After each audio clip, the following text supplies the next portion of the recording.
Umeambiwa mirija yako ya uzazi imejaa maji au umeambiwa kizazi chako kimejaa maji.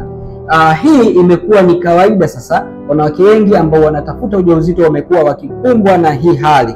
Kila unapoenda kufanya vipimo unakuta wanaambiwa mirija yako ya uzazi imejaa maji au kizazi chako kimejaa maji, ndio maana inapelekea kuwa ngumu wewe kuweza kupata ujauzito. Wametumia tiba mbalimbali kuweza kukausha au kusafisha kizazi, lakini imekuwa ni ngumu kuweza kupata ujauzito. Sasa nikutoa wasiwasi wewe ambaye una tatizo hili la mirija yako ya uzazi kujaa maji au kizazi chako kujaa maji. Tiba ipo, tiba nzuri ambayo inaenda kukaushia hayo maji, lakini pia inaenda kusafisha mirija yako ya uzazi na kusafisha kizazi chako ili uweze kupata ujauzito katika mazingira mazuri.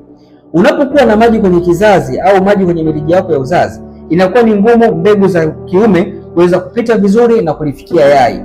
Lakini pia inakuwa ni ngumu kwa yai kuweza kutoka kwenye ovary kushuka mpaka kuja kwenye mji wa mimba kwa ajili ya kutungisha mimba. Sasa utakapopata hizi dawa, zitaenda kusafisha kizazi chako, zitaenda kukausha hayo maji, lakini pia zitaenda kukusaidia kurekebisha homoni zako na kuboresha mayai yako ili uweze kupata ujauzito kwa haraka na upate ujauzito ambao ni imara. Chukua namba zangu za simu sasa hivi ili niweze kukusaidia. 0765 12 60 50. Mikidadi Healthcare, tabasamu la familia. Karibu sana.